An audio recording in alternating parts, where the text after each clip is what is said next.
네, 여러분 안녕하셨습니까? 우리 정치사를 보면은 근년에 들어서 이런저런 막말로 우리 정치판이 여러 가지 얼룩지고 어려웠던 점이 한두 번이 아닙니다. 일례로 지금 야당 대표 형수 욕설 논란, 이게 얼마나 많은 국민들을 걱정을 시켰는지요. 그리고 뭐 노인 폄하 발언을 한다든지 그런 것 때문에 또 뭐 혁신위원회가 흔들리기도 하고 그랬지 않습니까?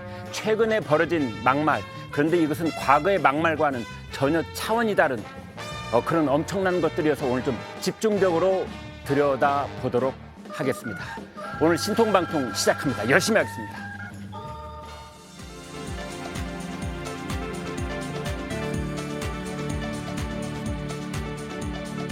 네, 조선일보. 대장동 공천 대박.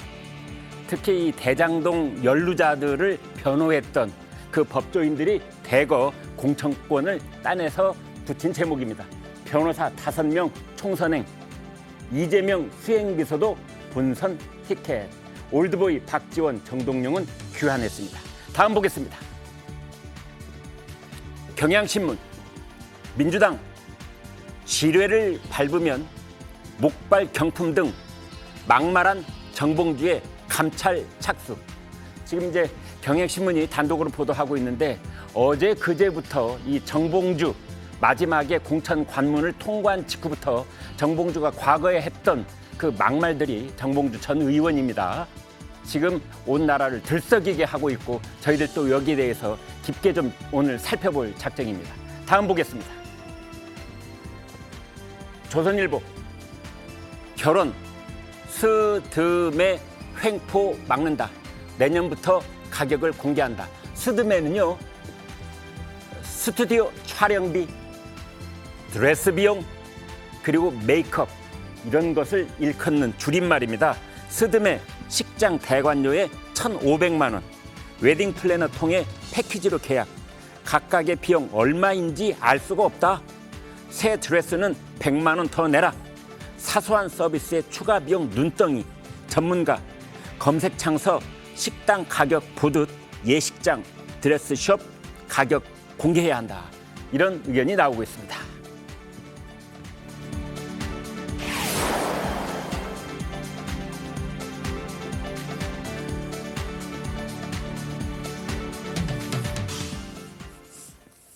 네, 오늘 또 시청자 여러분들께서 의견과 그리고 질문까지 포함해서 보내주시면 우리도 할 말 있어요, 이 코너에서 소개해 드리도록 하겠습니다.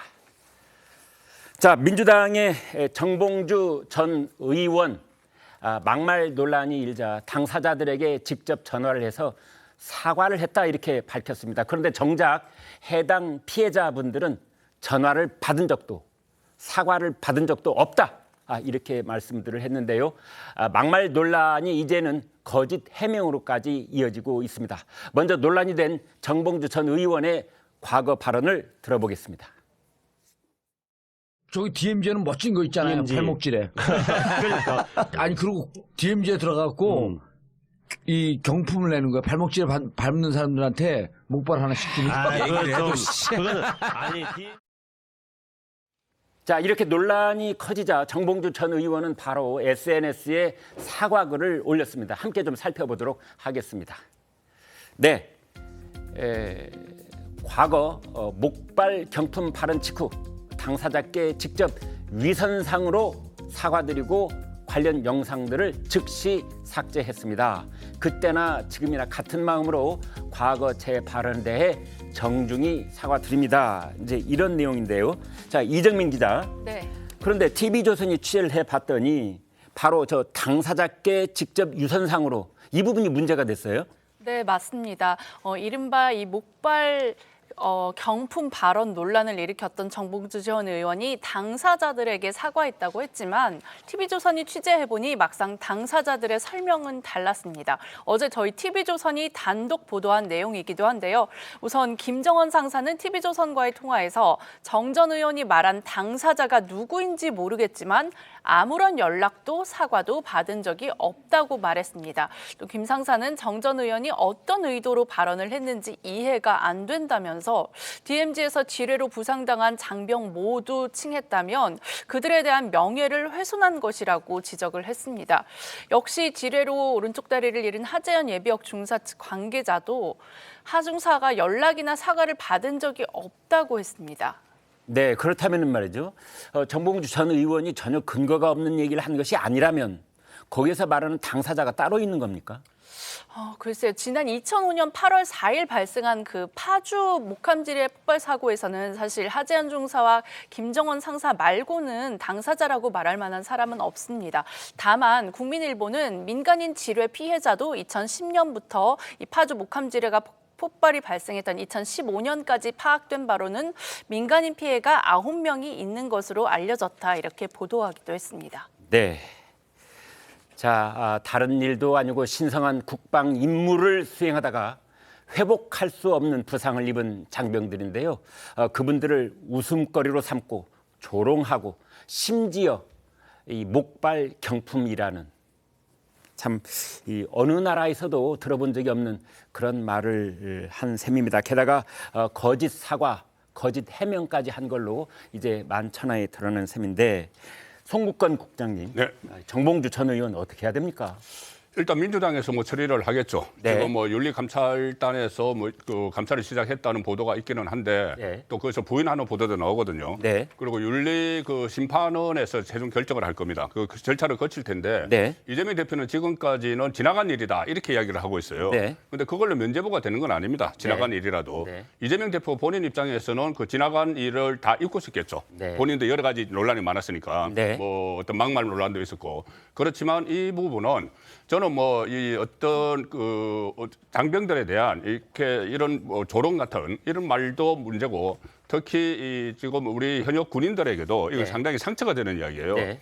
그런데 저는 더 중요하다고 생각하는 것이 본인이 지금 국회의원이 데려가지 않습니까? 네. 그러면 최소한 안보관은 추천해야 됩니다. 안보관은 국가안보관은. 네. 그런데 이 시점이 언제냐면은 그 문재인 정부 갓 들어서고 나서거든요. 2017년인데 예. 이 그 목함 지뢰 사건은 2015년에 발생을 했어요. 네. 그때 기억을 해보시면은 저 희생된 장병들이 그 정말 그 안타까운 국민들 마음이 있었고 그 남북 관계가 전쟁 일촉즉발로 갔습니다. 네. 그때 우리가 저 사건으로 학생기를 11년 만에 재개를 했어요. 네. 대북 학생기를 재개를 하니까 네. 그게 김정은 체제에서 가장 민감하게 받아들이잖아요. 네. 그러니까 그때 포를 쐈어요. 연천 쪽에 포를 쐈습니다. 네. 북한에서.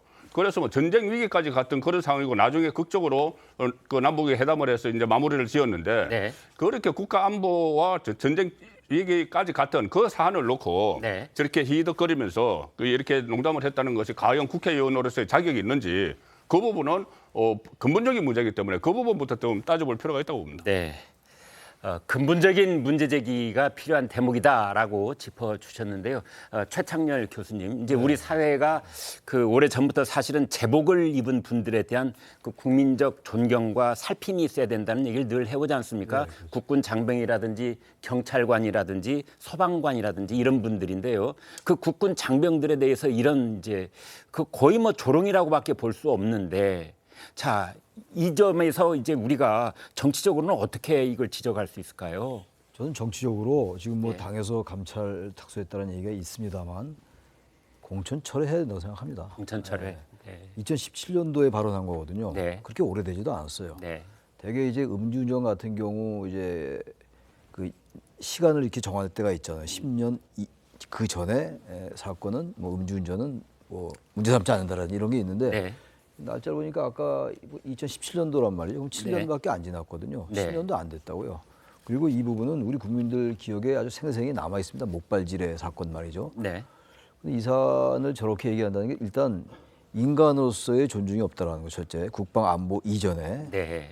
그럼 국회의원이 대체로 우리나라 정치인들의 뭐 이른바 도덕 수준이 평균 우리 국민들의 수준보다 낮다는 얘기를 많이 합니다만 일반적인 얘기예요, 그거는. 네. 저런 인식이 반영이 돼서 말로 나온 건데 네. 좀 말을 사과할 수 있어요. 네. 저 부분 제가 볼 때 말실수 같지는 않아요. 말실수라는 거는 격하게 흐무하다 보니까 단어가 잘못 나오는 경우는 있습니다. 근데 이거는 네. 단어가 잘못 나왔다기보다는 하나의 전체적인 맥락을 가지고 있잖아요. 네. 뭔가 어쨌든 이 안보나 이런 것들에 대해서 좀 거부하는 그런 것도 깔려 있는 것 같고 네. 좀 그래서 그런 부분을 떠나서 인간의 보편적인 정서에 반하는 것이고 네. 또 여당이건 야당이건 일반 국민의 눈높이에 맞지 않습니다. 이런 발언은. 다른 발언 같은 경우야 지지 성향에 따라서 다르게 반응할 수 있는데 저는 이런 부분들은 인간 보편에 관련된 문제이기 때문에 그 사람이 발을 잃었잖아요. 네. 그래서 이 부분은 민주당이 어떠한 처리를 할지 모르겠습니다만 공천을 철회하지 않으면 선거 전략 정치적으로만 본다면 그 강북 을 지역은 모르겠습니다만 다른 지역 수도권이나 중도층 민심에 상당히 악영향을 미칠 수 있다고 봐요. 이 부분 아마 이거 공천 철회 안 하면 계속 이 발언이 나올 거예요. 선거 때까지 뭐 20여일밖에 더 남았습니까? 그래서 그건 민주당이 알아서 할 일이지만 제가 볼 때 민주당이 공천 철회하는 게 그건 여러 가지 상황으로 볼 때 맞다라고 생각을 합니다. 네. 인간의 보편성 문제를 건드린 것이다. 그리고 이건 말 실수가 아니고 맥락을 가진 생각이 흘러나온 것으로 볼 수밖에 없기 때문에 공천을 철회하는 것이 아마 정치적 해결책일 수 있을 것이다라는 말을 해주셨는데요.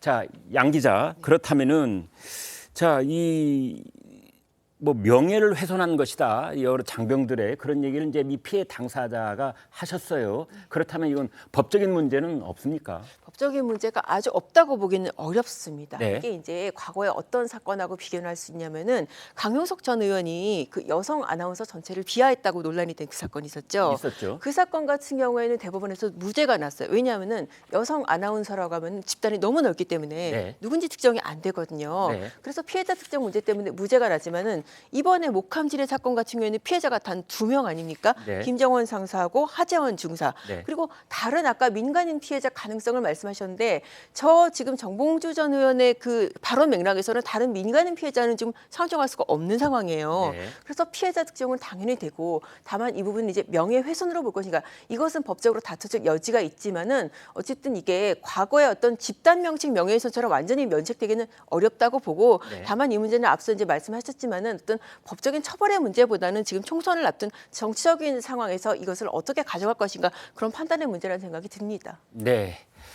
피해자를 특정할 수 없는 것이 아니라 피해자가 뚜렷하게 여기에서는 떠오를 수 있는 그런 상황이니만큼 뭔가 처벌적 조치가 가능할 수도 있겠다라는 말씀이고 그러나 총선 국민이니만큼 그에 앞서 정치적 해결이 있어야 될 것이다라는 지적 말씀이었습니다. 논란의 당사자인 정봉주 전 의원 어제 SNS에 입장을 올린 이후에 현재 행방이 묘연하다고 한데요. 들어보시겠습니다. 오늘은 정봉주 전 의원 모시는 시간이었는데 스튜디오까지 오셨다가 아무래도 선거를 조용히 치르는 게 맞겠다 하셔서 오늘은 돌아가셨어요.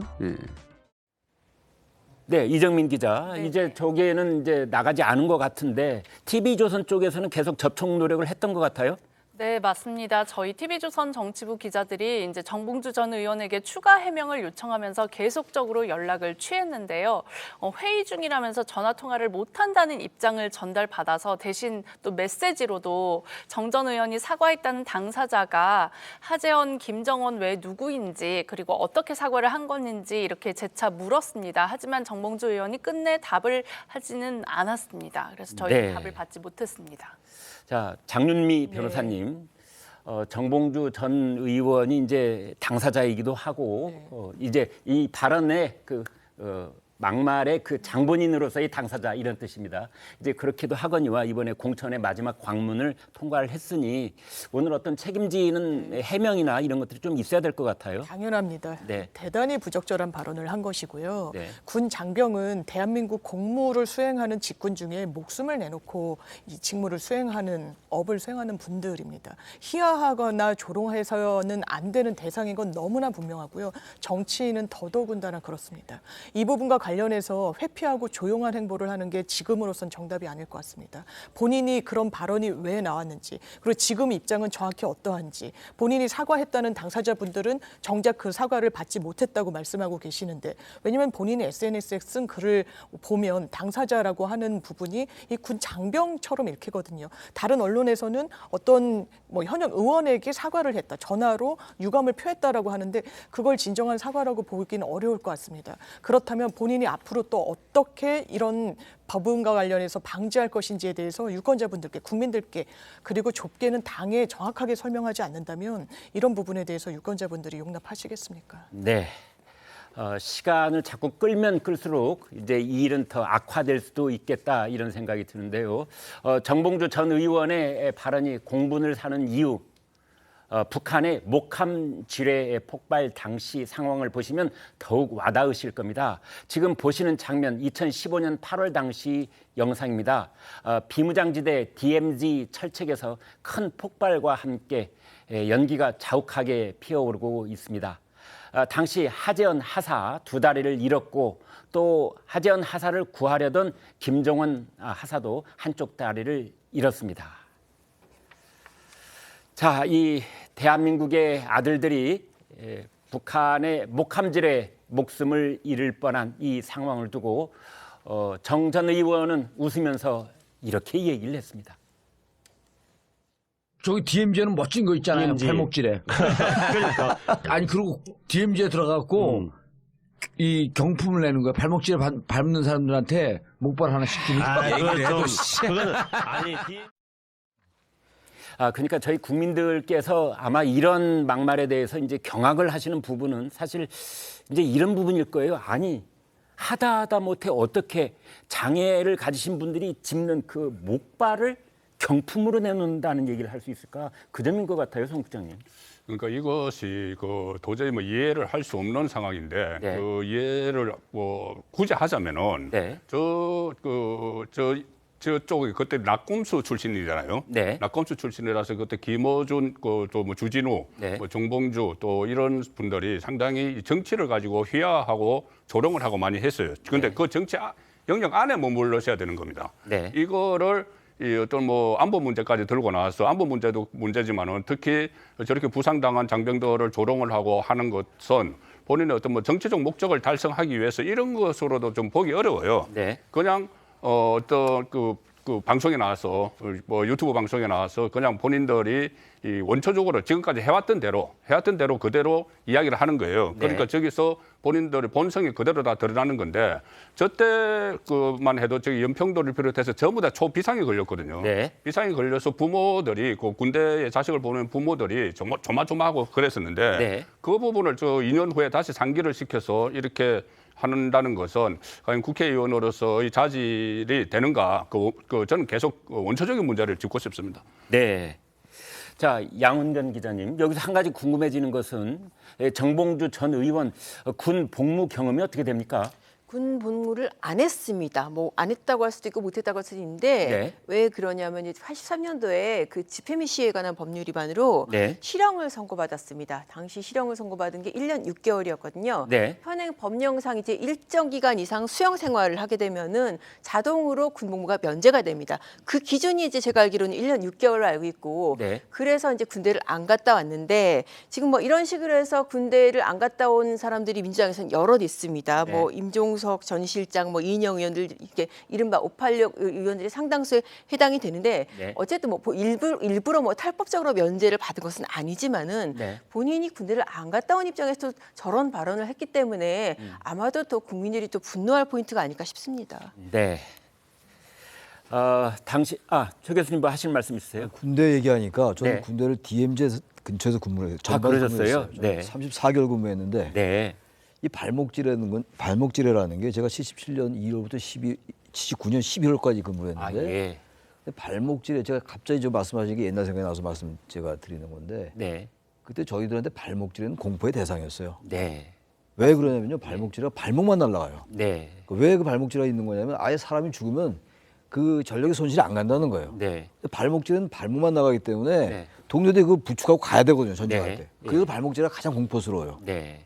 그쪽에 근무한 사람들이. 그러니까 이런 네. 말은 나올 수가 없어요. 그러니까 군대를 갔다 오건 갔다 오지 않건 이 말은 나올 수가 없는 건데 특히 네. 군대를 갔다 온 사람들에게는 발목질의 그 자체가 공포의 대상이에요. 네. 근데 이런 것들이 너무 간과되고 있는 거예요 지금. 네. 아마 국민들이 발목질 잘 모르실 겁니다 아마. 왜 발목질이라고 하는지. 음. 발목만 이렇게 맞습니다. 상처를 예. 받는단 말이에요. 그래서 이런 부분들은 꼭 군에 대한 명예훼손 이런 걸 떠나서 말이죠. 아무리 7년 전 발언이라 하더라도 아까 좀 보세요. 저렇게 웃고 저런 게 상상이 갑니까? 국회의원 하면 안 되는 거죠. 뭘 이런 걸 얘기하고 그럽니까? 민주당이 당장 공천 처리해야 돼요. 저분은 뭘 감찰합니까? 감찰하긴. 발언 자체가 잘못된 건데.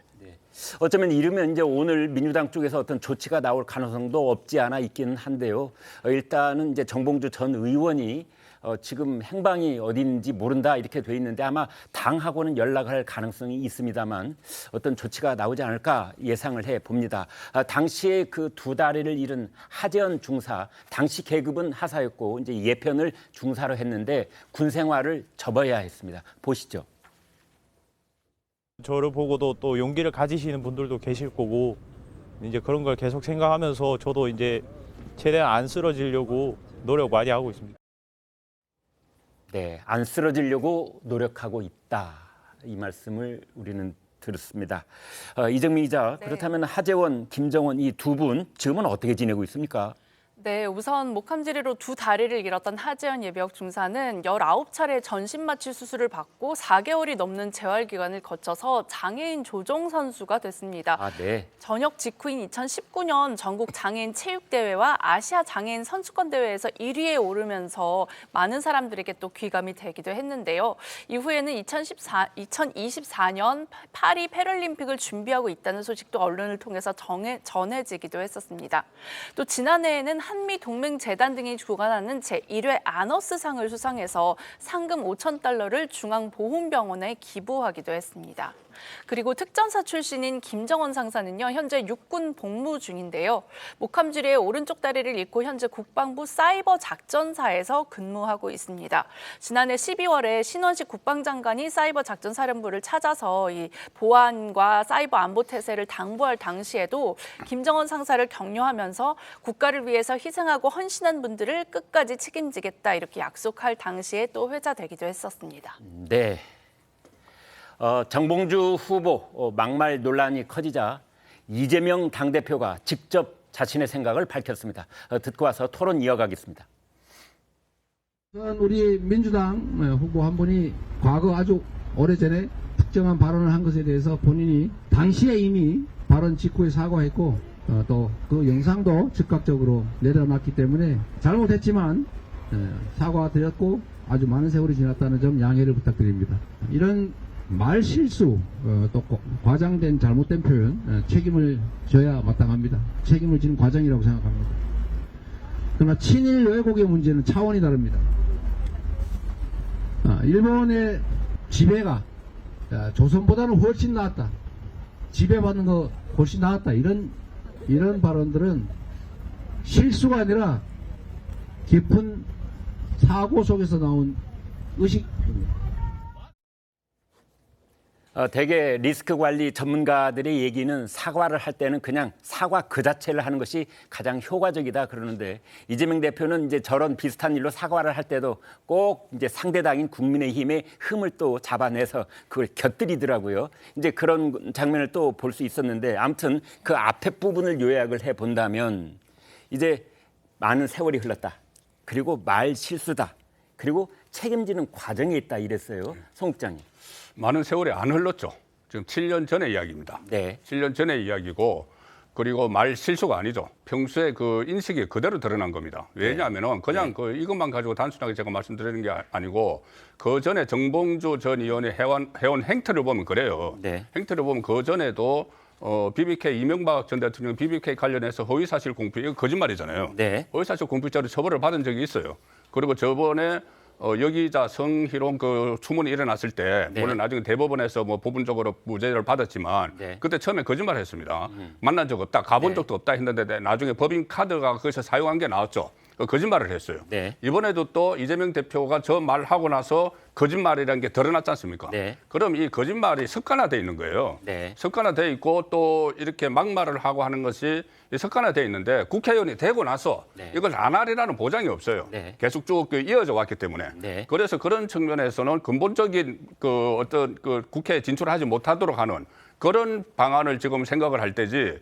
단지 이것을 과거 일이다, 뭐 사과했다, 그건 사과도 하지 않았고 그걸로 넘어갈 일이 아니고 특히 본인의 지역구에도 지금 나타나지 않고 있다고 하는데 그런 인식이 아닌가 싶어요. 그 지역은 너무 우리가 민주당 지지층이 워낙 많아서 네. 우리가 이렇게 내가 활동을 안 하고 가만히 있어도 당선은 될 거고 시간이 지나면은 또 총선 때니까 다른 이슈가 이 이슈를 덮을 거야. 네. 이런 생각을 하고 있다면 큰 착각이죠. 이게 다른 지역 선거에도 상당한 영향을 미칠 수 있기 때문에 민주당 차원에서는 분명한 조치를 하루속히 내려야 될 것 같습니다. 네, 이 시간 저희 방송을 보고 계시는 서울 강북을 지역에 사시는 유권자들께서도 아마 지금 이 내용 아마 대단한 관심을 갖고 보고 계시리라고 생각을 해봅니다. 국민의힘과 녹색정의당은 정봉주 후보 그리고 민주당을 향해서 거센 비판을 쏟아냈는데요. 함께 좀 보시겠습니다. 가히 막말 대장경 수준이다. 이런 말도 국민의힘 쪽에서 먼저 나왔고요. 국민의 대표가 되겠다는 후보의 가치관과 인식이 끔찍한 수준이다. 이런 말도 나왔습니다. 녹색 정의당 쪽에서는요. 국군 용사의 희생과 헌신을 저질스럽게 비웃는 사람이 거대 야당 후보로 나온 모습을 보니 참담하다. 이런 반응을 내놨습니다. 자, 그래서 지금 말씀 우리가 나누고 있는 중인데 후보 자격이 없다. 공천을 철회하라. 뭐 이렇게 촉구를 하고 있는데 지금 마침 박용진 의원은 경선에서는 떨어졌지만 재심을 신청을 했는데 자 공천 백지화 이제 이거는 저희 출연 그 비슷한 얘기를 지금 나누고 있는 과정이지만 이제 민주당 당 지도부가 어떤 결정을 내느냐 이건 또 다른 차원이기 때문에 자 장 변호사님 네. 어떻게 할 것 같습니까? 저는 쉽지 않을 것 같기는 한데요. 네. 당연하지만 열어놓고 판단할 거라는 생각이 듭니다. 왜냐하면 민주당에서 공관위를 구성하기 전에 네. 원래는 뭐 성비위 전력, 뭐 기타 등등 이 부분에 대해서 엄정하게 하겠다라고 했다가 한 가지를 추가한 게 바로 막말이었습니다. 아, 예. 그래서 후보들에게는 이 부분이 문제가 되면은 어떠한 정치적 책임도 지겠다는 서약서까지 받은 바가 있거든요. 네. 그러면 이건 국민들께, 유권자분들께 약속을 드리고 어쨌든 우리가 이런 후보들을 걸러나겠다는 공표를 했던 측면이 있는데 거기에 전면 배치되는 부분이 있지 않겠습니까? 그래서 시급하게 좀 윤리감찰에도 착수를 했고 윤리감찰이란 건 총선 국면에서 당연하지만 후보 교체 등등과도 맞물려 있을 수 있기 때문에 그 가능성을 한번 좀 열어놓고 보지 않을까 생각합니다. 네, 그렇군요. 지금 장 변호사님 말씀 중에 속보가 나와서 여러분과 공유하도록 하겠습니다. 정봉주 후보가 방금 전에 경향신문하고 통화를 했다고 합니다. 이렇게 말했습니다. 지뢰로 두 다리를 잃은 이종명 전 자유한국당 의원이 7년 전 당시 제 유튜브 방송 발언에 대해서 사과를 촉구하는 기자회견을 했는데 그래서 즉시 그 이 의원에게 사과를 하고 영상을 내렸다라고 말했다고 경향신문이 보도를 했습니다. 그러니까 지금 이 당사자 이 문제를 저희가 얘기를 하던 중이었는데 정봉주 후보가 말하는 당사자는 지금 그 두 다리 또 한쪽 다리를 희생당한 우리 국군 용사를 뜻하는 것이 아니라 이종명 의원을 뜻한다. 뭐 이런 맥락이 되겠습니다. 최 교수님, 네. 자, 저 당사자 우리가 해명 이해할 수 있나요? 이해하기 어렵죠. 전 아까도 뭐 좀 이제 말씀드린 것처럼 사과해서 될 문제가 있고요. 네. 사과해도 해결되지 않은 문제가 있어요. 예. 이건 책임져야 되는 겁니다. 발언에 대해서는. 네. 어떤 발언 같은 경우는 뭐 사과해서 이해될 수 있는 것도 있어요. 네. 그 이른바 말실수입니다. 제가 아까 말실수가 아니라고 얘기했지 않습니까? 네. 저거는 사과를 하는 건 당연히 해야 되는 것이고 네. 대상이 누가 됐건 하는 건 맞는 일인데 사과했다고 이 규책 사회가 소멸되는 건 저는 아니라고 생각해요. 이게 예. 워낙 엄청난 발언이기 때문에 네. 국회의원들은 발언 가지고 정치를 하는 거 아니겠어요? 네. 언어와 단어를 가지고 정치를 하는 게 요즘 정치인데 저 발언을 해가지고 저 멍에를 안고 갈 수 있을까요? 네. 국민의 대표가 돼가지고 네. 전 이 부분 모르겠어요. 민주당이 어떤 판단을 낼지 모르겠는데 좀 민주당이 정상적인 사고가 작동되는 정당이라면 네. 전 공천을 철회할 가능성이 좀 있다고 봅니다. 그리고 선거에 너무 많은 영향을 미칠 것 같아요. 네. 20여일 남았습니다만.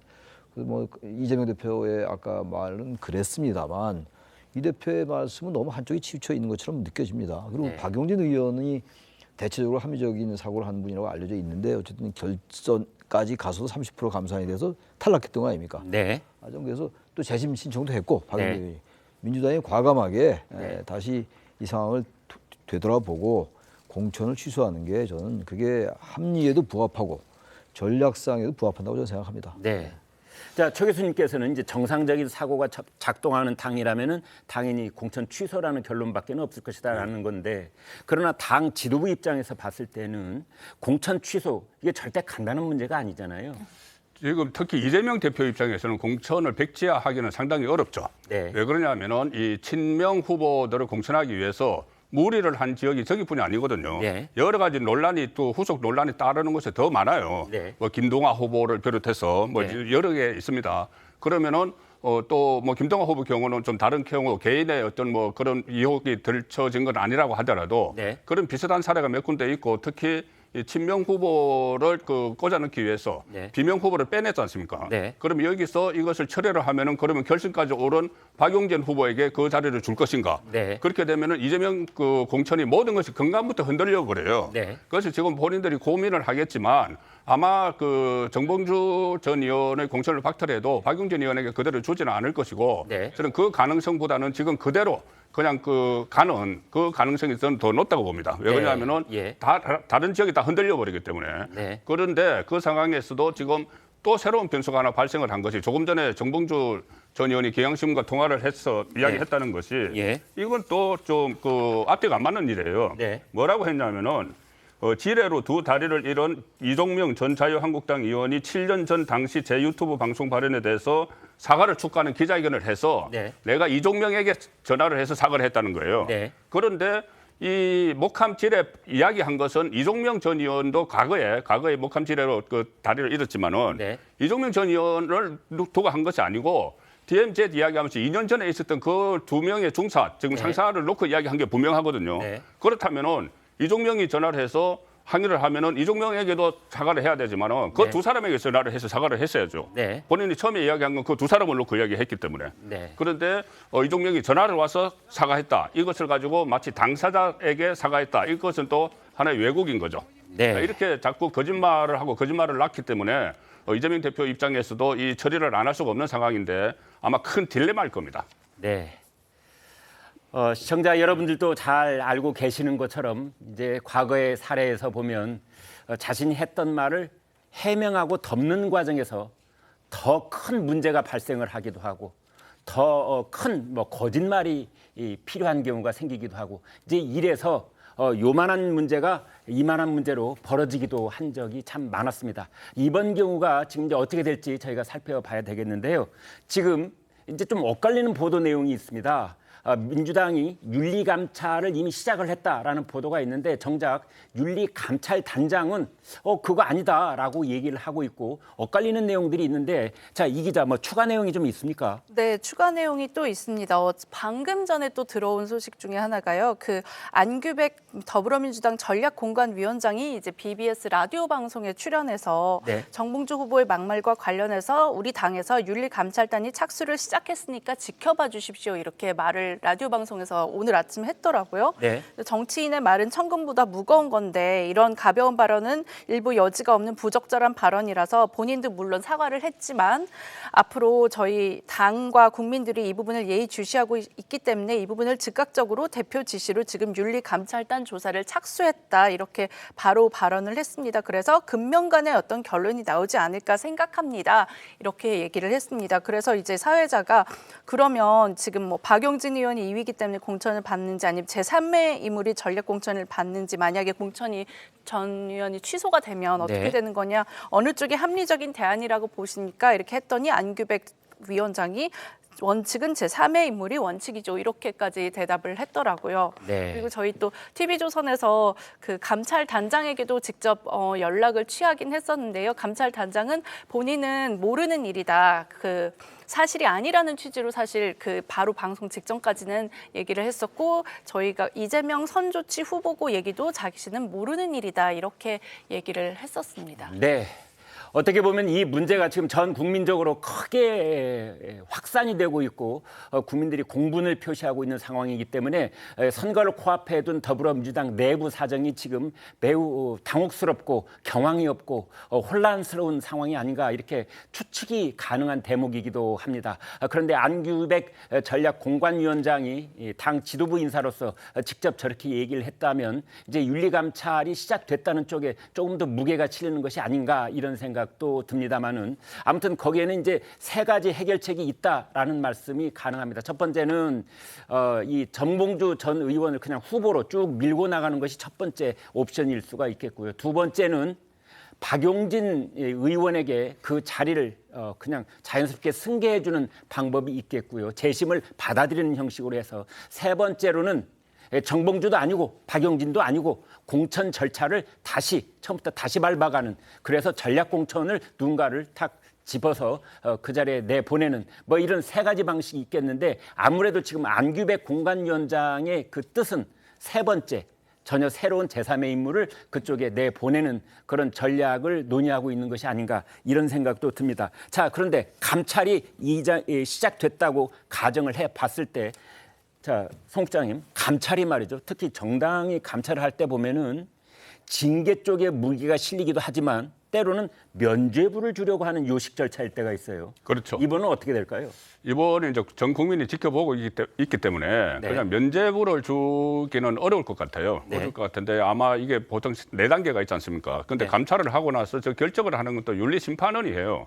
윤리심판원이 하기 때문에 이 또 시간이 좀 걸릴 것 같은데. 네. 근데 가장 이제 면죄부를 주려면 아마 경고 정도 하고, 그다음에 이 공천이 아예 불가능한 것은 뭐 당원권 박탈 뭐 이렇게 되겠죠. 네. 제명이나 당원권 박탈까지 가면 공천이 불가능한데, 네. 만약에 저기서 그 경고 정도를 주면 공천을 계속 가겠다는 이야기가 되는 거거든요. 아하. 그래서 저 4단계 중에서 어느 정도를 할지에 따라서 네. 지금 공천을 줄지 안 줄지가 결정이 되는데, 그런데 저 윤리감찰단, 윤리심판원 이거 갈 시간이 없어요. 지금 총선 눈앞에 다가오고 있기 때문에. 네. 그래서 아마 오늘 그 공천기구에서 네. 공천기구에서 오늘이라도 조속히 결론을 낼 텐데, 네. 조금 전에 앵커께서 말씀하신 대로 제3의 인물을 내는 방법이 유력하기는 한 것 같아요. 네. 그런데 지금 제가 말씀드린 대로 이재명 대표 입장에서는 모든 게 다 흥커려질 수가 있기 때문에 네. 그냥 쭉 갈 가능성도 여전히 있다. 저는 그렇게 판단합니다. 네. 방송 중에도 속보가 나오면 시청자 여러분께 바로바로 공유를 해드리도록 하겠습니다. 이러한 설화 논란은 사실은 국민의힘 여당에서도 불거졌습니다. 바로 조수연 국민의힘 대전 서갑, 대구 서갑 아닙니까? 대전입니다. 네. 대전 서갑, 죄송합니다. 대전 서갑 후보, 조선 지배를 받는 것보다 일제 강점기가 더 살기 좋았을지도 모른다라는 발언을 했다고 하고요. 아까 영상에서 보신 이재명 대표가 저 점을 이제 꼬집어서 얘기를 한 적이 있습니다만, 제주 4.3 사건에 대해서는 김일성 지령을 받은 무장 폭동, 뭐 이런 표현을 쓴 것이 또 논란이 되기도 했습니다. 자, 장윤미 변호사님, 뭐 여당 쪽도 이제 조용한 건 아닌데 저런 발언, 그쪽에서도 이제 뭔가 조치가 있어야 될 것 같아요. 네, 당연합니다. 네. 왜냐하면 말이라는 건요, 생각을 담아내는 거고, 정치를 하겠다는 분들의 생각은 이런 국정 운영과도 관련되는 거 아니겠습니까? 그런데 이런 역사관을 보여준다? 지금 국민의힘이 본인들의 친일 프레임을 벗어나기 위해서 얼마나 또 많은 노력을 했습니까? 네. 그런데 다시금 소환되는 거죠. 그것도 총선을 목전에 둔 상황에서 일본 제국주의 지배를 받는 그 시기가 대한민국에 좋았다고 할 수 없는 겁니다. 그런데 그때가 더 살기 좋았을 수 있다라는 취지의 발언, 국민 눈높이와 상치되죠. 그리고 당의 인식에까지 물음표를 던지는 이런 후보에 대해서 조치를 안 하고 넘어가긴 상당히 어려울 것 같고요. 제주 4.3에 대해서도 그렇습니다. 이 부분과 관련해서 북한이 사주를 받았다? 태영호 의원이 얼마 전에도 유사한 발언을 해서 상당히 문제가 됐던 적이 있습니다. 그렇다면 국민의힘은 뭔가 노력하고 외연 확장을 하고 과거에 비판받았던 역사관에 대해서도 뭔가 수정하고 나아가려고 하는 모습을 보여줄 때마다 다시금 뒤로 퇴행하는 모습을 후보들이 본인들의 입과 생각을 통해서 보여주고 있다면 이 부분이 어떻게 유권자들 선택받을 수 있겠습니까? 네. 우리 현대사에서 벌어졌던 어떤 불행한 역사적 사건을 온 국민이 모두 똑같은 생각을 갖고 있기는 힘들 겁니다. 그렇지만 정치를 하는 사람들은 특히 해야 될 말이 있는가 하면 해서는 안 되는 말이 있는 겁니다. 그 구별을 못하면 사실은 정치를 할 자격이 없다. 이렇게 지적하지 않을 수가 없는 것이지요. 5.18 북한 개입 가능성을 제기해서 물의를 빚은 도태우 대구 중남구 후보 있죠. 국민의힘이 공천 재검토에 나섰다가 공관이 만장일치로 공천을 유지하기로 그렇게 결정을 내렸습니다. 오늘 아침 몇몇 신문에서는 국민의힘에서 다시 수도권 유기론이 불거지고 있는데 그 원인 가운데 하나로 도태우 후보의 발언 논란을 꼽기도 했습니다. 공천 취소냐, 공천 유지냐 해서 이제 결국은 공천을 유지하는 쪽으로 결론이 나긴 했는데 당 내에서도 논란은 있었던 것 같아요. 최 교수님. 한동훈 위원장이 이 부분에 대해서 공천을 재검토하자 이런 얘기를 봤을 때, 그런 보도를 봤을 때 한동훈 위원장이 사고를 제대로 하는 거야 이렇게 봤어요. 네. 근데 결과적으로 공천을 다시 유지하기로 했기 때문에 네.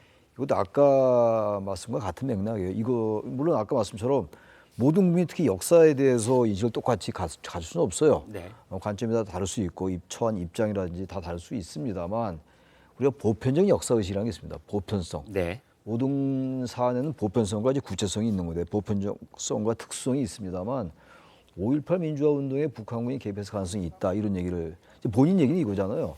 북한군이 개입했다라는 게 아니라 그런 가능성이 있으니까 우리가 한번 조사를 해야 된다 이렇게 얘기를 했다고 합니다만 네. 그 이외에도 5.18 민주화 운동에 북한 관련 얘기를 공유를 많이 했더라고요. 네. 그렇다면 이 본인이 도태우 변호사라는 분이 그쪽의 인식에 상당히 인식을 같이 하고 있는 거라고 볼 수 있거든요. 예. 그럼 이 부분에 대해서 아까 같은 맥락입니다만 이것도 국민 일반이 볼 때는 도저히 받아들이기 어려운 겁니다. 5.18 민주화 운동을 헌법 조문에 수록하겠다라는 게 윤석열 후보의 약속이기도 했잖아요. 네. 근데 이 부분을 이렇게 얘기하면 이걸 어떻게 이 부분도 마찬가지예요. 선거를 어떻게 치르겠다는 건지 모르겠어요. 저는 그래서 네. 가뜩이나 이번 선거가 공천 파동으로 얼룩져-가지고 정권 심판도 지금 굉장히 희석됐고 말이죠. 선거는 어쨌든 과거를 평가하는 성격이 있어야 되는 거거든요. 특히 네. 총선 같은 경우는 그것도 희석돼 있고 이제 선거 20여일 남았는데 또 이제 막말 가지고 양당이 지금 이러고 있단 말이죠. 네. 이런 선거가 바로 이런 부분들 때문에 가려져 있는 거예요. 정책 이슈나 민생 어떤 토론할 수 있는 쟁점이 다 가려져 있는 것이기 때문에 네. 전 국민의힘이 이 정치적 합의의 문제예요. 다 이거는 무슨 시스템 공천이라고 얘기합니다만 다 정치적인 정부 판단이 들어가 있는 거 아니겠습니까? 네. 이 공천 취소해야 돼요. 그래야지 수도권 선거 치를 수 있지. 이 도태우 변호사를 물론 대구에 출마한 분이긴 합니다만 이게 다 다른 지역에 영향을 준다고요. 중도층이나 이런 분들에게. 좀 그래서 민주당도 마찬가지입니다만 국민의힘도 같은 맥락에서 국민들의 보편적 역사 인식과 달리한다면 궤를 달리한다면 공천을 철회해라. 그렇게 말씀드리고 싶습니다. 네. 이런 막말 논란은 여야가 거의 뭐 비슷한 그런 지금 이제 내용을 겪고 있는 사안이기도 한데요. 이재명 대표가 오래된 일이다. 그리고 양해의 말씀을 드린다. 뭐 이렇게 수습을 하고 있는데 수습이 잘 될까 하는 걱정이 있는 게 또 사실입니다. 오래된 일이다. 이렇게 치부하기에는 정봉주 전 의원이 이런 논란을 빚은 게 이번만이 아닙니다. 그 일 한 번만이 아닙니다. 그런 논란의 발언들이 너무나 많습니다. 한번 같이 보시겠습니다. 이재명 후보에 대한 반발도 예. 만만치 않던데요? 강성 친문. 저거는 강성 친문이 아니라 네. 아주 꼴통 반골들 IS 이 방송 꼭 나가야 돼. 친문을 빙자한 그냥 반골들 이 방송 와갖고 좀 한번 댓글 폭파 좀 해봐라. 무슨 소리냐 그냥 이 세상 모든 게 다 불만인 아주 꼴통 그룹들이 있어요. 이른바 이제 키보드 워리어, 골방전사. 이 사회 부적응자들 무슨 이재명 불가로냐 이재명 불가해갖고 그럼 정권 넘겨주자는 얘기냐? 삶은 소대가리 아니라 삶은 멸치대가리 같은 민주정부 4기 그룹 중에서 1등한 자를 세우려고 봤더니 그게 이재명이었던 거예요. 네, 저런 발언뿐만이 아닙니다. 여러분 지금 어떤 심정으로 듣고 계신지 궁금한데요. 정봉주 전 의원이 과거에는 친문 지지자들을 했던 발언이 있는데요. 그것도 도마 위에 올라 있는데 자, 이 기자 한번 볼까요? 네, 정 전 의원이 지난 2021년 10월에 김영우 전 국민의힘 의원과 함께 진행하고 있는 유튜브 채널 봉헌반점에서 김 전 의원이 친문 지지자들 사이에서 이재명 지사에 대한 반발이 있다라고 묻자 이렇게 말한 뒤에 강성 친문들을 일컫는 단어를 말하는 이른바 대땡땡이라고 말을 하면서 그런 만큼 이런 말을 할 자격이 있다 이렇게 강조를 한 건데요. 사회 부적응자라는 위험한 언급을 한 것에 대해서 정 전 의원은 이 세상 모든 것들이 다 불만인 이들이 있다. 하루에 10시간 동안 키보드를 하는 게 정상이냐. 뭐 니들이 친문이냐 이러면서 비판을 하고 비판을 받아도 마땅하다는 취지로 말을 했습니다. 그러면서 무슨 이재명 불가론이야. 그러면 정권 넘겨주자는 얘기냐. 아이고 무슨 땡땡땡이야. 이렇게 너무 제가 방송에서 말하기에는 센 언어여가지고 네. 멸치 대가리 같은 땡땡땡들아 이렇게 원색적인 발언으로 발언 수위를 높였는데요. 제작진이 만류에 나서자 정 전 의원은 이건 방송에 나가야 된다며 편집하지 말라고 주문하기도 했습니다. 네. 자, 여러분 뭐 다 아실 겁니다. 저렇게 저희가 땡땡땡으로 표시를 해놔도 아마 아시죠? 예, 그 세 글자로 된 그러니까 강성 친문 진영 그분들 그 지지자들을 일컫는 말이 있었죠. 요즘은 많이 쓰지 않습니다만 이제 그래서 정봉주 전 의원은 나도 강성 친문이다. 그러니까 이런 말 할 자격이 있어. 이제 그런 맥락에서 이 얘기를 한 건데요. 그 자격은 도대체 누구에게서 부여받은 걸까요? 그런데 잘 보면요. 정봉주 전 의원의 망망 논란에는 어떤 이 특징이 하나 있습니다. 바로 자신과 의견을 달리하는 사람에게는 가차없이 공격 대상으로 삼아왔다는 점입니다. 그 대상은 동료 정치인도 예외가 아니었습니다. 나 뭐 만나면 죽여버려 이제. K 모시기. 이 형이 엄숙히 경고한다. 나한테 걸리면 빗맞아도 중상이야. 전국 40개 교도소 통일된 족보기 다 내 나와버려. 까물지만. 민주당은 어떻게 박용진 같은 바른 정치인을 내치고 온갖 논란과 막말 시비로 점철된 정봉주를 선택할 수 있습니까? 이재명 대표의 민주당이 선택한 후보는 바로 이런 막말을 하는 사람입니다. K머시기. 금태섭 의원을 K머시기라고 했는데 오히려 금 의원 입장에서 본다면 K머시기 저 말이 더 모밀적으로 들릴 수도 있겠습니다만은 자 양훈경 기자 그런데 이렇게 금태섭 의원이 공격을 당했는데 그러나 이런 말을 들은 사람은 금 의원 혼자가 아니었다면서요? 네, 그렇습니다. 지금 이제 저런 어법을 이렇게 구사를 하다 보니까 네. 과거의 그런 그 문제의 발언들이 다 지금 소환이 되고 있는 건데요. 네. 그 이제 안철수 의원 같은 경우에도 그렇게 공격 대상이 됐었습니다. 아. 이제 2013년에 보궐선거 당시에 네. 그때 이제 그 노원병 지역에 안철수 의원이 지역구 출마를 선언하니까 네. 거기서 이제 그 정봉주 전 의원이 강연을 하면서 안철수 의원에 대해서 이렇게 얘기했어요. 결점을 공개하지 않아서 완벽한 인간으로 그렇게 행세를 해서 노원병의 신이 되려고 한다. 그러면서 노원병의 신을 줄여서 노원 땡땡이라는 정말 비하적인 표현을 그렇게 구사를 했고요. 네. 그리고 2015년에도 민주당에서 같은 민주당 의원입니다. 근데 지금 본인의 사면을 반대했다고. 앞서 정봉주 전 의원이 BBK 관련해서 실형을 받고 네. 사면 여부가 논의되는데 사면 반대했다고 이용득 당시 최고위원을 향해서 듣보잡 그러면서 또 잡종 양 XX 이렇게 또 비하 발언을 해서 지금 앵께서 말씀하신 대로 이 막말의 특징이 본인 입장에 반대하는 사람에 대해서는 저렇게 정말 그 융단 폭격을 한다. 정파를 가리지 않는다. 그런 특성이 있다고 볼 수 있겠습니다. 네, 시청자 여러분 바로 저 대목인데요. 정봉주 전 의원은 일종의 말장난을 약간 거기다가 이렇게 버무립니다. 그러니까 노원 선거구 이름이 노원에 이제 가불병이 있다면 노원병이지 않습니까? 그러면서 안철수 의원을 이제 추켜 세우는 듯이 그곳에 내려오신 신적 존재다. 신. 그러니까 노원병과 신을 합하면 어떤 말이 되겠습니까? 그러니까 안철수 의원을 마치 칭송하는 듯한 말을 했는데 결국은 저희가 방송 말을 할 수 없을 정도의 비하를 하는 이제 그런 어떻게 보면은 모밀적인 말장난 뭐 이렇게도 느껴지는 대목이 있는 겁니다. 자, 최 교수님, 네. 이건 뭐 습관입니까? 아니면 의도적으로 관심을 끌기 위해서 이렇게 하는 겁니까?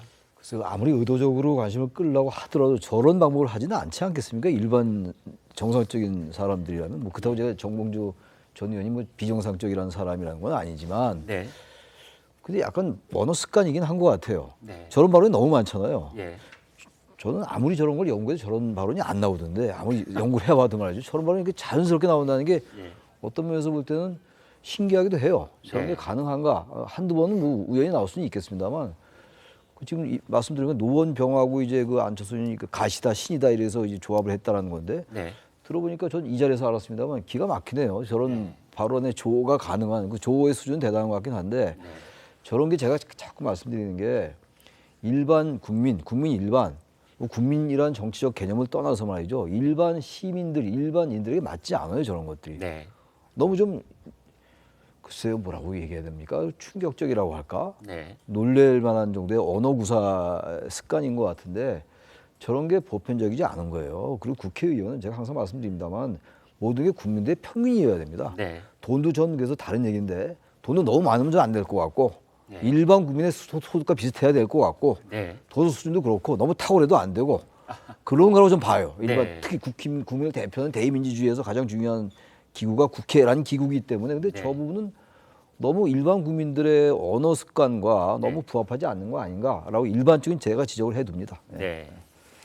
정치를 하려는 사람들은 무릇 그런 쪽으로 꿈을 가지고 있는 사람들은 평균적인 국민의 눈높이 거기에 뭐 재산도 그렇거니와 그리고 말하는 습관, 상식적인 생각, 그 보편적인 정서 이런 것들이 다 좀 맞아야 되는 것 아니냐. 거기에 정봉주 전 의원은 너무나 크게 어긋나 있어서 정말 뭐라고 평가할 수 있는 말을 못 찾고 있는 그런 모습을 저희가 볼 수 있었는데요. 송 국장님, 그런데 자 저런 말을 미리 연구를 하는 겁니까? 아니면 즉흥적으로 나오는 겁니까? 저는 습관화되어 있는 것 같아요.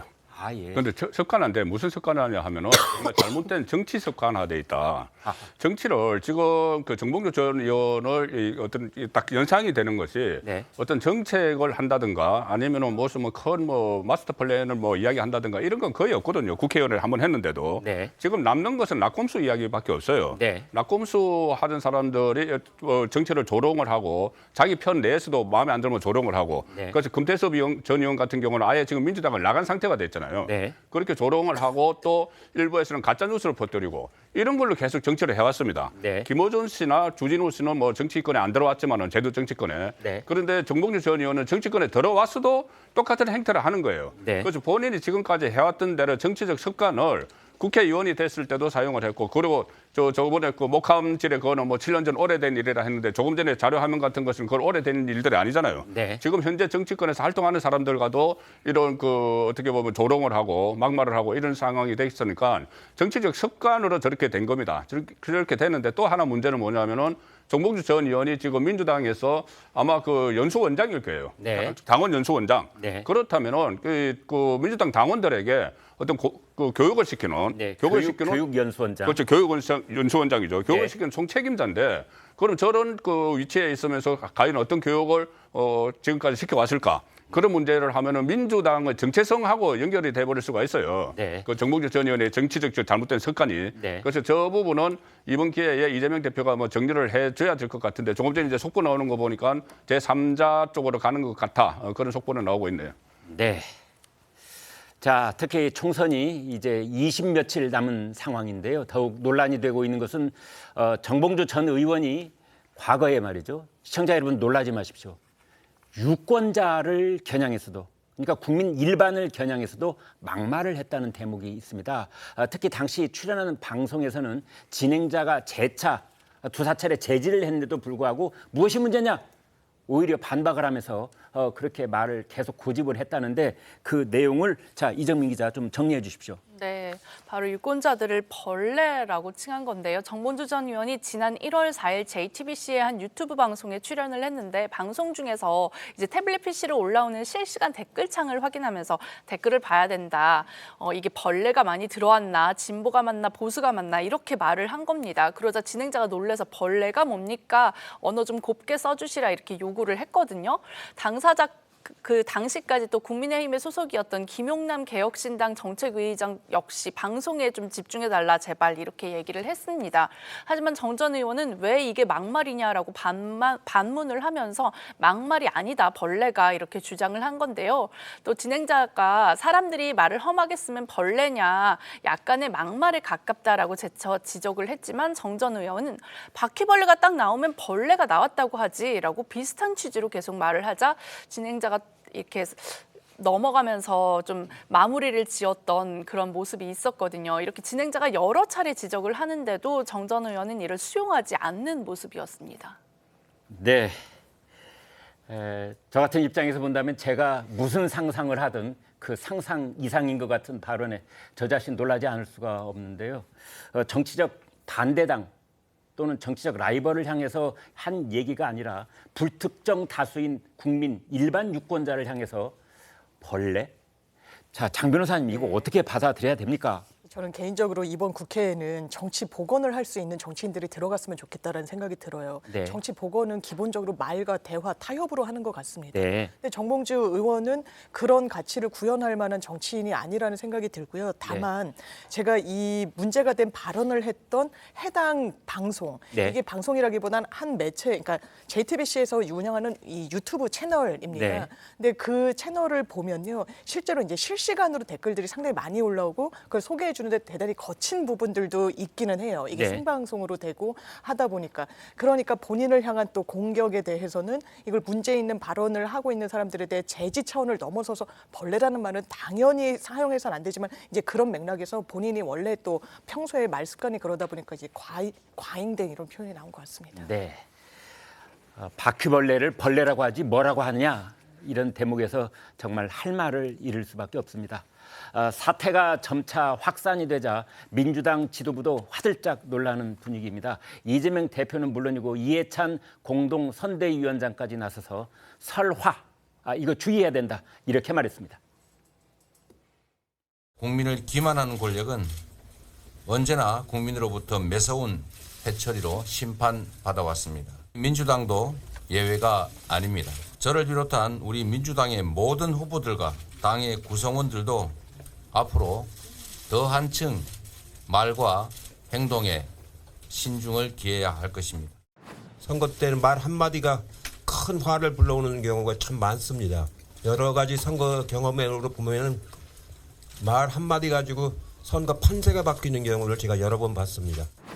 더불어민주당은 모든 후보에게 선거법을 준수하고 국민 눈높이에 맞는 언행을 할 것을 지시했습니다. 이를 위반할 경우 공천 취소를 포함해 긴급 징계할 것임을 강력 경고하였습니다.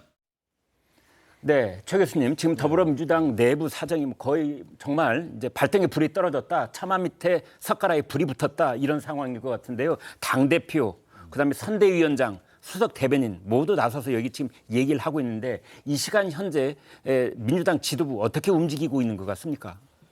그래서 저는 저런 말은 뭐 당연히 할 수밖에 없죠. 위기의식을 느끼고 있는 겁니다. 네. 그리고 저 민주당뿐만이 아니라 어떤 그 선거 앞두고 가장 큰 변수가 여러 변수가 있겠습니다만 네. 선거 막판의 변수들이 이제 결정적이거든요. 네. 망언이나 말수 이런 걸 가지고 이런 것 때문에 선거가 이제 승패가 갈린 경우를 우리 많이 봤어요. 굳이 네. 제에서 얘기하지 않더라도 여야 공이 똑같이 해당되는 경험들인데 문제는 그겁니다. 저런 얘기를 하는 거는 당연히 경고하는 건 당연한 절차인데 지도부로서 네. 당장 현안이 되고 있는 정봉주 의원 건 오늘 내일 뭐 금명간 결정이 나겠죠. 네. 그대로 갈 건지 제3의 임무를 할 건지 결정이 나겠습니다만 어떠한 행태를 보여주느냐가 저런 말의 진정성 여부를 판가름할 수 있을 것 같아요. 네. 저런 발언이 뭐 언론적인 지적이고 당연히 위기의식을 느끼는 건데 네. 아무튼 이 시금석은 정봉주 의원 강북을에서 민주당이 공천한 정봉주 전 의원에 대해서 정봉주 후보에 대해서 어떤 조치를 할 것인가를 두고 네. 저런 말의 진정성이 있냐 없냐를 판가름해야 될 것 같습니다. 네. 자, 성 국장님, 오늘 중으로 어떤 결론이 나올까요? 아니면 오늘 내일 이번 주 좀 시간을 끌까요? 어떻게 보십니까? 오늘 중으로 저는 뭐 신속하게 결론을 낼 걸로 봅니다. 예. 특히 지금 공동선대위원장 두 사람이 그 말 조심하라 이제 경계령을 내렸지 않습니까? 네. 내렸으면은 저 안규백 공관위원장에게 아마 그러니까 윤리감찰단에는 심판원에 가기 전에 안규백 공관위원장에게 정권을 준 것 같은 느낌이 들어요. 네.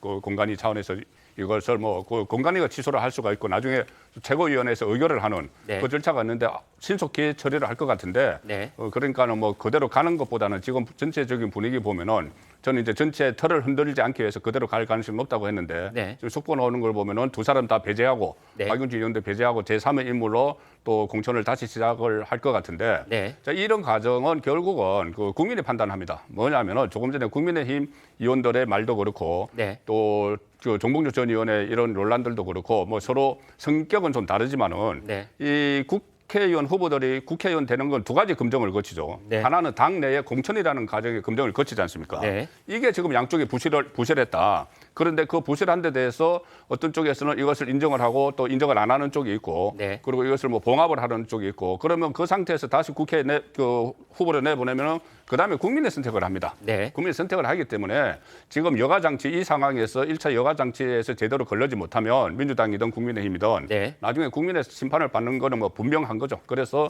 민주당은 오늘 신속히 결론을 낼 걸로 예상이 됩니다. 네, 사실은 말이죠. 더불어민주당도 그렇고 뭐 여당도 비슷하기는 합니다만은 이제 후보를 공천하기 전에 그 후보를 검증하는 여러 기구가 있잖아요. 검증위원회도 있고 공천관리위원회도 있고 전략공천관리위원회도 있고 이제 당 기구들이 있는데 그런 당 기구들이 최 교수님 제대로 작동을 안 하는 겁니까? 이런 거 다 검색 안 해봅니까? 검색을 하긴 할 거예요. 특히 네. 정봉주 전 의원의 저런 발언들은 이미 많이 알려져 있는 발언이기도 네. 하거든요. 일부는 말이죠. 네. 저는 이번 제 전반적인 공천 과정을 보니까 네. 여당도 그렇고 야당도 그렇고 이 시스템 자체를 완전히 선거법에 명시하지 않고는 네. 이른바 정무적 판단이 너무 많이 개입되는 것 같아요. 네. 모든 254개 선거구에 다 그렇지는 않겠습니다만 어떤 경우 보면 민주당도 그렇고 이쪽에 국민의힘도 그렇고 이 시스템 공천의 그 속에 많은 악마 디테일이 때문에 그런 게 네. 많이 포함되는 것 같아요. 네. 또 민주당 같은 경우도 하위 10%에 있다 의원이 들면 감점이 30% 되고 네. 국민의힘도 그런 점이 있거든요. 네. 다시 말해서 어떤 구체적인 점수로 나오는 부분들은 그건 뭐 어떻게 정무적 판단이 개입할 여지가 없습니다만 네. 어떤 뭐 동료들의 평가 뭐 이게 다면 평가라고 그러잖아요. 일반적으로 회사에서도 그런 평가를 많이 해요. 네. 근데 그런 평가는 대단히 그 주관적인 판단이 개입될 수 있고 네. 당 지도부의 의도가 개입될 소지가 대단히 많습니다. 네. 그러니까 이건 사실은 일부러 특정인을 이렇게 공천하는 건 아니라 하더라도 말이죠. 당 지도부의 그 입맛에 따라서 할 수 있는 여지를 만들어둔 게 아닌가라는 생각이 들어요. 네. 그러니까 그런 법이라는 게 그렇지 않습니까? 법망을 피해갈 수 있는 부분이 뭔가 있잖아요. 그래서 네. 법을 전공하는 사람들이 그 부분 가지고 이제 변호하고 이러는 거 아니겠어요? 네. 우리 일반인들은 잘 모른다고요. 그런 식으로 시스템 공천은 맞긴 맞아요. 여야가 많이 공천 제도가 시스템화 하긴 했는데 막상 보면은 거기에 아주 그 구석들이 있는 것 같아요. 네. 그래서 이런 공천들이 많이 나오는 거거든요. 그러니까 네. 일반 국민들이 볼 때 저 사람 되게 괜찮아. 네. 근데 뭐 탈락한단 말이에요. 근데 뚜껑을 열어보면 탈락할 이유가 있어요. 그냥 그런 평가 기준에 의해서 한 것이기 때문에 할 말은 없어요. 그러니까 양당 지도부가 이건 시스템 공천이라고 얘기하는 겁니다만 거기에 주관적인 정무적 판단이 과도하게 개입된 소리가 너무 많다라는 거예요. 네. 그래서 이번에 선거 끝나고 워낙 공천 얘기가 많았잖아요. 이번 선거 유난히 많았기 때문에 네. 공천 제도를 전반적으로 손볼 필요가 있다. 그리고 특히 당 지도부나 당 대표 입김이 전혀 개입되지 않을 정도의 제도를 확실하게 만들어서 그걸 저 선거법에 그 명시를 해야 될 것 같아요. 공직선거법에. 네. 당들이 너무 자의적입니다. 네. 자, 여러분 제가 그 오프닝 때도 잠깐 말씀을 언급을 드린 바 있는데요. 지금 더불어민주당에서 이 이른바 막말 이후에 가장 많이 거론된 분이 사실은 그 당의 얼굴인 이재명 대표입니다. 여러분 다 알고 계시는 것처럼 형수에게 했다는 그 욕설 있지 않습니까? 이것은 우리가 일생을 살아가면서 자신이 그 말을 입에 올리기는커녕 한 번도 들어보지 못하는 사람들이 대부분일 정도로 엄청난 그런 내용을 담고 있는 건데 아마 이 방송 보시는 분들 중에서 상당 저희 시청자분들은 아마 직접 안 들어보셨을 겁니다. 그래서 지금 민주당에서 이런저런 막말이 나올 때마다 그 막말의 당사자들이 머릿속에 가지고 있는 어떤 이 한계선 같은 것이 이제 무너졌다. 당 대표가 저런 얘기를 했는데 왜 우리만 붙잡고 그러느냐. 당 대표부터 거기에 대해서 해명해야 되는 것 아니냐. 이제 이런 얘기가 오가고 있다는 그런 보도가 있는데요. 송 국장님. 네. 그렇다면은 지금 지난번에도 말이죠. 노인 폄하 발언을 했던 혁신위원장이 물러났잖아요. 그렇죠. 예. 그러면 이건 그 노인 폄하 발언하고 견졌을 때 어느 정도 된다고 볼 수 있습니까? 김연경 혁신위원장이 그때 노인 폄하 발언으로 물러났죠. 네. 발언으로 물러난 것은 어떤 뭐 인식의 문제, 네. 본인의 인식의 문제고 평소의 사고의 문제고 그리고 이 정봉주 의원 같은 경우는 저는 저희 두 가지라고 봅니다. 하나는 어떤 인성의 문제가 거의 같이 포함이 돼 있어요. 네. 포함이 돼 있는데 저는 이제 말씀드린 대로 이제 국가 간의 문제. 네. 만약 정봉주 의원이 이 국회의원이 된다고 하면은 네. 뭐 국방위도 갈 수 있고 네. 뭐 이런 상황인데 정보위도 갈 수 있고 이런 상황인데 과연 이게 그 정말 확고한 정체성을 가지고 일을 할 수 있겠느냐. 네. 이것을 보면은 저는 물론 둘 다 사안이 중요하죠. 사안이 중요하지만은 네. 김원경 그 전 혁신위원장 같은 경우는 어떻게 보면 일과성으로 이제 지나간 이야기죠. 네. 일과성으로 지나간 이야기인데 정봉주 전 의원은 만약에 국회에 진출을 하게 되면은 네. 또 새로운 논란이 계속 일어날 수 있는 그리고 한 번 사면 복권을 받았거든요. 조금 전에 말씀하신 것처럼 네. 그 BBK 사건으로 유죄를 받았다가 사면 복권을 문재인 정부 때 받았어요. 네. 문재인 정부 때 사면 복권을 받고 난 이후에도 저런 행태를 계속 보이고 있기 때문에 저것은 고질적인 문제라서 오히려 더 심각하다고 봅니다. 네. 지금 전 국민들이 공분을 자아내고 있고 지금 언론들이 오늘 아침에 대서특필하고 있는 이유는 우리 사회가 갖고 있는 그 제복을 입고 국가를 위해서 헌신하고 계신 분들에 대한 근본적인 존경심, 평가 이런 것들이 여기에 바탕에 있기 때문입니다. 국군 장병들, 그다음에 경찰관들, 소방관들 그리고 최근 상황에서 환자 곁을 끝까지 지키고 계신 흰 가운을 입은 의료진 까지 저는 포함시키고 싶습니다만 이제 이런 분들에 대해서 어떤 막말이 오간다면은 그분들을 폄하하는 얘기가 오간다면은 그 국민들께서 여기에는 더 다른 막말과는 달리 2배, 3배 분노하는 그런 반응을 보이고 계시는 것 같은데요. 자, 양은경 기자님, 그래서 이제 이번 기회를 우리 정치인들에 대한 그 모든 어떤 근본적인 어떤 생각들, 그 하한선과 상한선 이런 것들을 좀 살펴볼 수 있는 계기가 되지 않을까 싶은데요. 어떻게 보십니까? 네, 일단은 지금 이게 말이라는 게 사실 그 사람을 드러내는 거잖아요. 정치라는 게 또 말로 하는 거잖아요. 이게 네. 무슨 뭐 행동이라든지 뭐 육체적인 모습으로 드러나는 게 아니라 말로 드러난 건데 저 사람의 말이 저런 모양이라는 것은 저 사람의 평소 행동과 생각이 네. 그렇다는 것을 이제 그대로 드러내는 거라서 여기에 대해서 이제 뭐 각 당에서 어떤 물론 기준을 만들어서 이 뭐 기준에 어긋나는 후보자를 걸러낸다 뭐 그런 조치를 취할 수 있는데 사실 그 부분도 좀 어려움이 있을 것 같긴 합니다. 왜냐하면 뭐 전과 기록이나 이런 것처럼 어떤 객관적인 기준을 세우기가 어느 정도를 막말로 삼을 것인지 네. 그 부분에 대해서 상당히 조금 판단이 어려울 것 같긴 한데 이 부분은 어떻게 보면은 그 선거에 대한 유불리를 배제하고 철저하게 일반 국민의 입장에서 이 부분이면 용납할 수 있다. 이 정도면 안 되겠다라는 그런 일반 국민의 귀를 조금 이 스탠다드로 해서 이를테면은 뭐 그런 이 판단을 하는데 일반 시민을 좀 참여하게 한다든지 네. 이런 기준을 한번 마련할 필요가 있지 않을까 그런 생각이 듭니다. 네. 자, 장 변호사님, 네. 이제 이번 일 특히 경품 목발 이 4글자에 국민들께서 정말 방송을 보다가도 자리에서 벌떡 일어나시는 분도 계셨을 겁니다. 특히 유권자를 또 벌레에 비유를 했다는 부분에 대해서 저건 정말 묵과할 수 없다 이런 분도 계실 텐데요. 지금 여야 할 것 없이 우리 정치권이 이번 이제 선거를 앞두고 이른바 시스템 공천 5글자 그럴듯한 말로 국민들께 이제 자기네들을 선전을 해 왔는데 네. 이 시스템 공천의 결과가 정봉주 전 의원의 막말 논란이라면 그 지금 여야가 공이 말하고 있는 시스템 공천을 다시 한번 살펴봐야 되지 않겠는가 네. 이런 얘기가 나올 것 같아요. 그런 부분이 전 굉장히 공감이 됩니다. 네. 왜냐하면 시스템 공천이라는 게 굉장히 엄정한 것처럼 여야 공히에 언급하고 있다란 말이에요. 예. 그런데 바로 쉽게 검색만 해도 드러나는 이런 막말들에 대해서 걸러지를 못했던 겁니다. 네. 이 국민의힘 같은 경우에는 도태우 변호사가 그랬던 셈이고요. 네. 또 저희 민주당 같은 경우에는 정봉주 전 의원이 그랬던 거 아니겠습니까? 제가 이런 관련해가지고 취재를 했던 기자한테 물어봤더니 본인들도 어떤 유력 인사로 누군가가 언론에 등장하게 되면 유튜브부터 찾아본다는 거예요. 네. 그리고 그것을 걸러내는 게 기자로 또 그 한 명의 기자가 취재하는데도 그렇게 어렵지 않다라고 합니다. 심지어는 매우 쉬운 취재라고 하더라고요. 네. 그러면 각 당에서 내부 검증 단계도 상당히 좀 더 세게 하겠다. 더 혁신하고 더 유권자들 눈높이에 맞는 분들을 내세우겠다. 말로는 하지만 그 면면을 보면 그렇지 못한 측면이 있는 거죠. 아마 내부에서는 그런 기류도 있는 것 같습니다.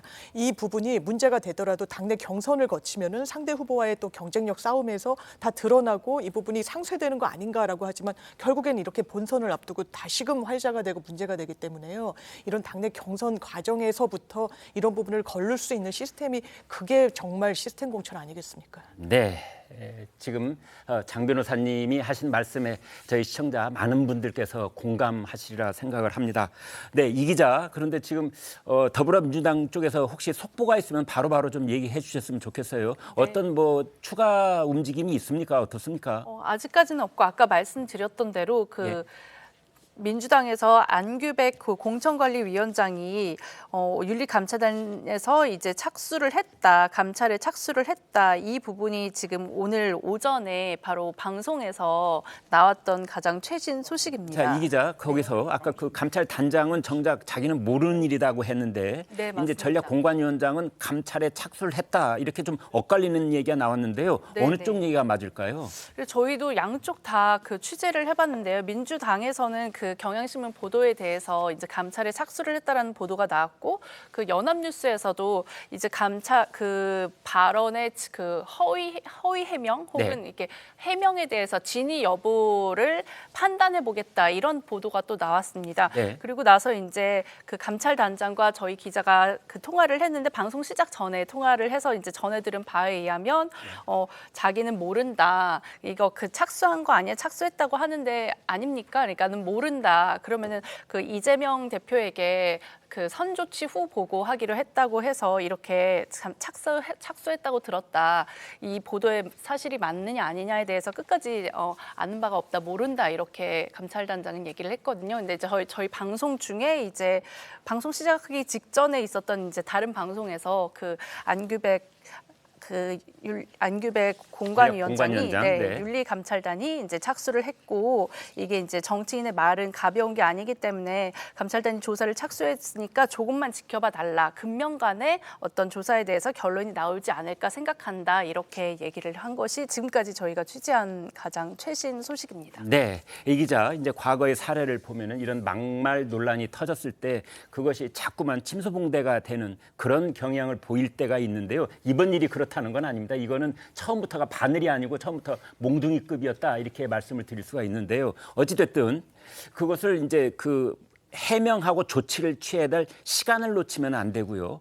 그다음에 제 1차 해명을 할 때 엉뚱한 방향으로 흘러버린다든지 또는 당사자들은 사과받지 못했다고 했는데 사과했다고 막 억지를 부린다든지 이러다가 일이 뭐 2배, 3배 커져버리는 수가 있습니다. 지금 이 희생당한 두 용사들께서는 우리는 전화 받은 바가 없고 그리고 당사자가 누구인지는 우리는 모르겠다. 그런데 이제 목함칠의 사건은 2015년에 터졌고 이 사람들이 막말을 한 것은 2017년입니다. 그래서 그 시기상으로 봤을 때 이 두 사람을 지칭하는 것이 누가 봐도 그렇게 들렸는데 결국은 그 두 사람에게 직접 사과한 것은 없다. 이 부분이 확실한 거죠? 네, 그것은 맞습니다. 저희 TV조선이 어제 단독 보도를 했는데요. 저희가 네. 직접 하재헌 상사랑 그 김정은 상사 쪽으로 연락을 해서 보도했던 바에 따르면 두 분 모두 연락을 받은 것도 없고 사과를 받은 것도 없다. 그런 사실이 없다. 이렇게 확인을 해서 저희가 어제 보도를 했고요.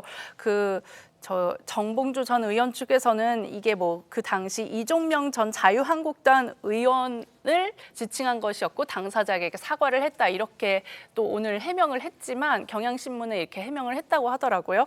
그렇게 해명을 했지만 사실 이 당시의 발언으로 봤을 때 누가 봐도 2015년 8월에 그 목발 지뢰 사건 그 폭발 사고로 인해서 다리를 다쳤던 하재헌 그리고 김정은 상사를 지칭한다고 당연히 저희는 국민들은 생각할 수밖에 없지 않겠습니까?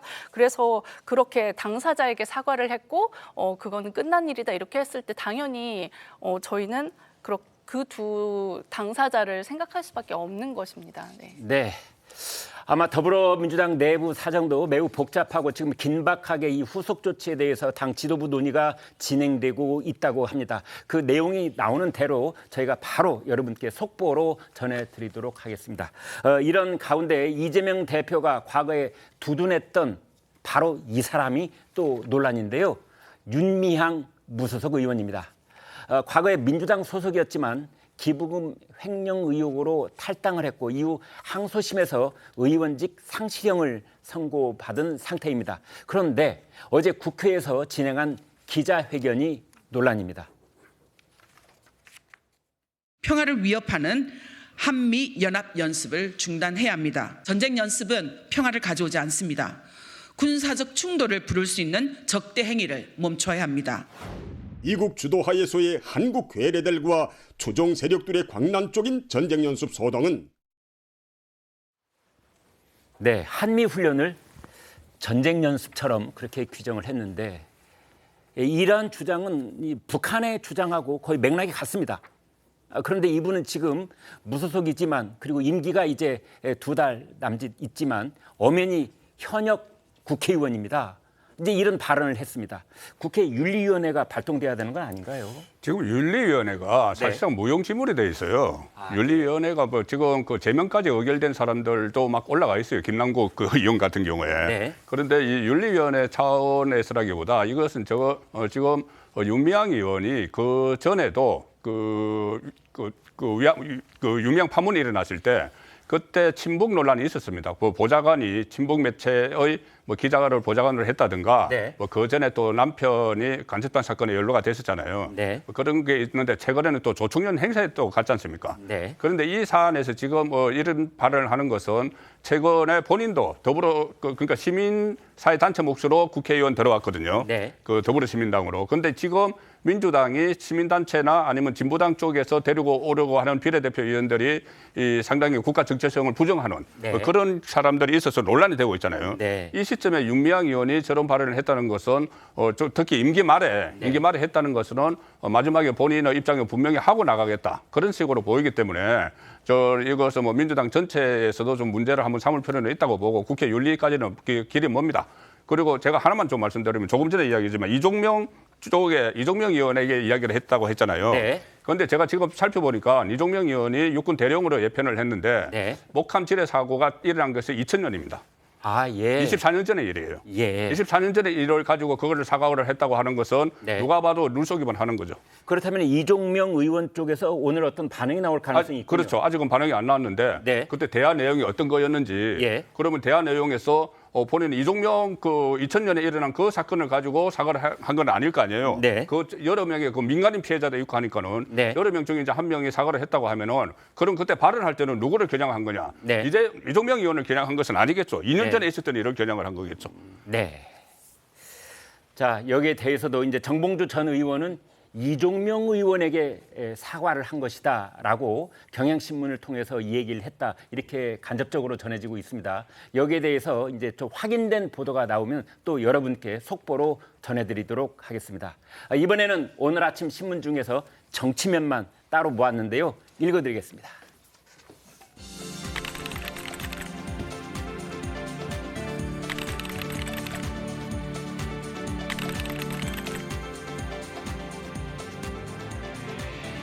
네, 조선일보 보겠습니다. 이재명 변호사도, 그러니까 이재명 대표를 위해서 변호인을 했던 변호사를 말합니다.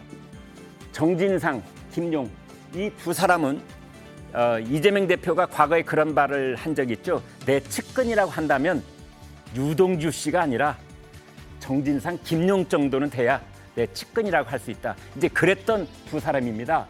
변호사도 공천을 받았다. 그러니까 어떻게 보면은 이재명 사단 또는 그 성남시장이었을 때 그 성남시 사단이었던 이재명, 정진상, 김용 이 세 사람을 위해서 변호인을 했던 그 변호사들이 공천을 받았다. 친문 핵심 전해철은 탈락을 할 수밖에 없었다. 이제 그 인물들입니다. 김기표, 김동아, 박준택, 양분합, 이건태 다 변호사들입니다. 다음 보겠습니다. 조선일보 현역 불패 이것은 국민의힘 쪽을 얘기합니다. 비명행사 더불어민주당을 얘기합니다. 이런 현역 불패 비명행사를 만들어낸 시스템 공천 아까 저희가 잠깐 얘기를 나눴는데요. 이 시스템 공천이라는 것이 사실은 악마의 디테일이 있더라. 겉으로 국민들께는 그렇듯하게 시스템 공천이라고 얘기했는데 내용을 들여다보니 여러 가지 숫자를 가지고 국민들을 눈속임한 부분이 있는 것 아니냐 이런 취지입니다. 국민 여론조사 비율 여당엔 그것이 높게 나와 있어서 페널티를 받아도 현역이 그러니까 자기 지역구에서 이미 얻어놓은 지명도가 있는 분들 그분들이 현역인데 현역이 유리하게 돼 있는 것 아니냐. 그래서 현역 불패가 나왔던 것 아니냐. 하위 10% 중진 컷오프 대신에 다른 지역구에 재배치하기도. 그러니까 하위 10%에 포함이 되면은 당신은 그 지역구에서는 가망이 없으니 다른 쪽으로 좀 안배를 해주겠다. 이제 이런 전략 공천이 있었다라는 뜻도 되겠습니다. 야당 쪽에서는 동료 의원들의 평가를 반영하는 이 부분입니다. 동료 의원들 피어 리뷰라고도 하지요. 원래는 이제 이 논문을 쓸 때 학자들 사이에서 나왔던 얘기인데 요즘은 이 다면 평가, 동료 평가, 뭐 기업에서도 이런 일을 많이 합니다만 이번에 의원들을 평가하면서 동료 평가 이것을 높게 반영을 했다는 겁니다. 그래서 이재명 대표에게 날을 세웠던 비명계 의원들이 불리해질 수밖에 없었다. 이제 이런 내용을 담고 있습니다. 하위 10% 감점도 20%에서 30%로 높이는 바람에 대표적으로 이번에 박용진 의원이 탈락을 했죠. 비명 현역은 출발점부터 밀리는 건 아니냐. 기울어진 운동장 이런 얘기가 나오고 있는 겁니다. 네, 매일경제 보겠습니다. 올드보이 두 사람이 돌아왔죠. 돌아온 박지원, 정동영.